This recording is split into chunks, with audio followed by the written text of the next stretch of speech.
अस्सलामुअलैकुम रईस साहब, वालेकुम थैंक यू सलाम। मुझे इनवाइट करने के लिए। ये मेरी खुशी की बात है कि मैं आज आपके सामने हूँ एंड हम एक अहम मौजू पर बात करने वाले हैं।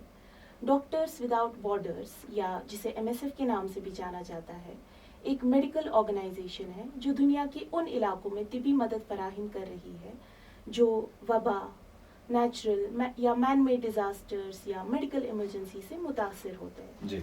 डॉक्टर्स विदाउट बॉर्डर्स कश्मीर में 2001 से काम कर रहा है अच्छा। और कम्युनिटीज, स्टेक होल्डर्स और मेडिकल अथॉरिटीज के साथ मिलकर ये कोलैबोरेशन में काम करते हैं। बिल्कुल ओके। ये mental health services and psycho social component पे काम कर रहा है। Wonderful. So around more than 25 years MSF Kashmir में काम कर रहा है। अभी हमारी टीम में क्लिनिकल साइकोलॉजिस्ट एंड काउंसलर्स है ओके। जो डिस्ट्रिक्ट हॉस्पिटल्स, सब डिस्ट्रिक्ट हॉस्पिटल्स और प्राइमरी हेल्थ केयर सेंटर्स में काउंसलिंग सर्विसेज प्रोवाइड करते हैं। अरे वाह। इसके अलावा मेंटल हेल्थ के अराउंड जो स्टिग्मा पाया जाता है कम्युनिटी में, उसको कम करने के लिए और हमारी कम्युनिटी को स्ट्रेंथन करने के लिए हमारी community mental health promotion team ने कुछ इनिशिएटिव्स शुरू किए हैं। ओके। जिनका मकसद कम्युनिटी में अवेयरनेस करना, कम्युनिटी को रेजिलियंस को बढ़ाना और एक दूसरे का सहारा वो अच्छे से दे सके और मेंटल हेल्थ सर्विसेज सीख कर सके। यही मोटिव है। बिल्कुल ये ये हमारे ऑब्जेक्टिव्स रहते जी हैं। जी। 2001 से ये एमएसएफ काम कर रहा है। So I have myself learned lot about this, I have heard about this MSF.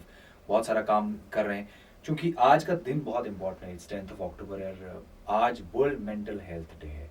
जैसे मुझे याद है, आज सवेरे हमारे मॉर्निंग शो में आए थे डॉक्टर अब्दुल माजिद, वैली के रिनाउंड साइकियाट्रिस्ट हैं। वो भी इस बारे में बात कर रहे थे कितना इंपॉर्टेंट है।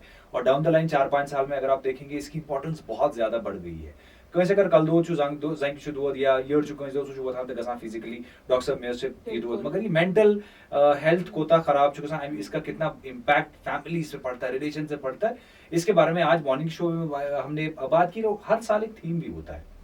इस साल का थीम क्या है और जो सर्विसेज इसके साथ एसोसिएटेड है उसके बारे में बताइए। देखिए, जो इस साल का थीम है एक्सेस टू सर्विसेज, जी, mental health in catastrophes and emergencies, ये दो मौजू पर अहमियत देता है। Okay. पहले ये कि एक्सेस टू सर्विसेज मतलब कि मेंटल हेल्थ सर्विसेज सिर्फ न कि सिर्फ मौजूद हो बल्कि पहुंचने लायक और इस्तेमाल करने लायक भी हो। ओके।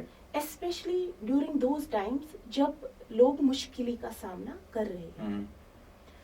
एंड दूसरा, ये इस चीज में भी तरजीह देना चाहता है कि कैटास्ट्रॉफीज या फिर आफतों समावाती होती हैं, आफत समावी होती हैं। जी बिल्कुल, इमरजेंसीज, मेडिकल इमरजेंसीज या ओवरऑल जो हाँ बिल्कुल जी। तो इमरजेंसीज, आफतों में भी जहनी सेहत को तरजीह दी जाए। जी।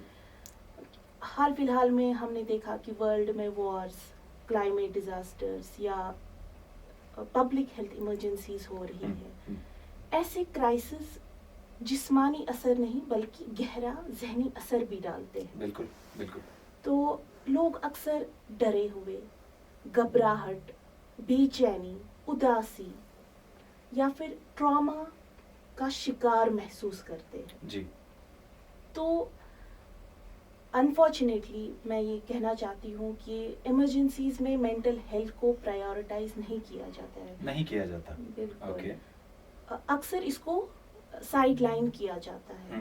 तो वो एक वजह बन जाती है रुकावट की। तो इस साल का थीम उसी को बदलने की कोशिश करना चाहता है। यानी कि आज के इस साल के थीम में हम बता सकते हैं कि मेंटल हेल्थ को एज अ प्रायोरिटी आप मान लें सबके लिए। जी बिल्कुल। It's not just in emergencies but services दस्तियाब भी हो, जैसे मैंने पहले भी बोला। तो it's like access to services भी हो और इमरजेंसीज में या फिर क्राइसिस में भी मेंटल हेल्थ को प्रायोरिटाइज किया जाए, ये इसको भी अहमियत दी जाए। That's very important.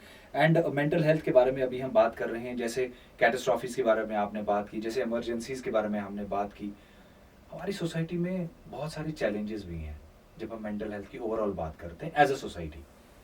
इसमें एक सोशल स्टिग्मा भी है अस सारी खुद बड़ बार प्रॉब्लम सानी कशीर मज we are society influenced people अस अगर मकानस पोर आस खालुन अस सोचो गोड़ हमसाय क्या वन अस अगर गाड़ी आस पानस अन अस सोचो गोड़ हमसाय क्या वन सो अस इन्फ्लुएंस बेस नफर सुन मैं पान वुचमुत मेंटल हेल्थ से रिलेटेड मैंने बहुत सारे केसेस भी देखे और पढ़ा भी है मैंने बहुत बार इस बारे में कि क्या स्टिग्मास जिनकी वजह से इस मेंटल हेल्थ से लोग बाहर ही नहीं आते हैं ये कुछ ऐसे चैलेंजेस हैं जो मेंटल हेल्थ में सामने आते हैं आप क्या कहना चाहेंगे ऐसे चैलेंजेस के बारे में जो आपने खुद एज अ मेडिकल सुपरवाइजर आपने देखे हैं बिल्कुल, तो आपने बहुत अच्छी बात की। जैसे अगर हम मेंटल हेल्थ की बात करते हैं, जैसे हमने प्रीवियसली थीम की बात की, जी तो मेंटल हेल्थ को एक्सेस करने में बहुत से बैरियर्स हैं या चैलेंजेस है।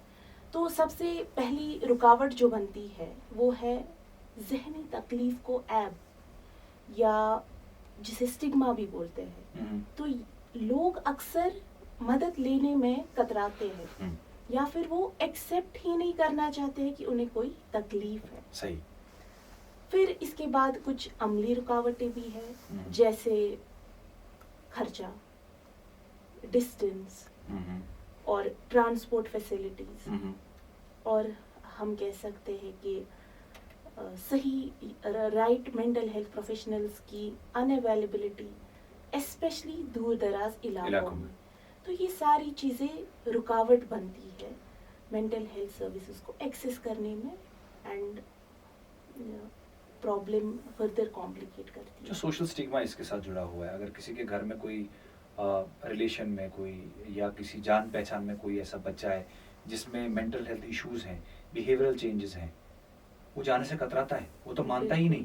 अगर तमिस हमसाई अगर तमिस का रिश्तेदार तो कुछ साथ वरान मैं बासा क्या behavioural changes I am seeing that, पर वो तैयार ही नहीं है जाने के लिए। सो उससे कोप अप कैसे किया जा सकता है? तो आप यहाँ पे बोल रहे हैं कि जैसे स्टिग्मा की वजह से लोग शर्माते हैं जी। वो एक्सेप्ट नहीं करना चाहते हैं कि हम में कोई तकलीफ है। हाँ। या फिर वो शर्माते हैं कि अगर मैं किसी से शेयर करूँगा ऐसी चीजें, ये समझेगा कि मैं किसी बड़ी बीमारी में मुब्तला हूँ। एग्जैक्टली। तो वही स्टिग्मा, यही एक शक्ल है जो stigma, like we can say कि stigma, this is how stigma reflects in our society.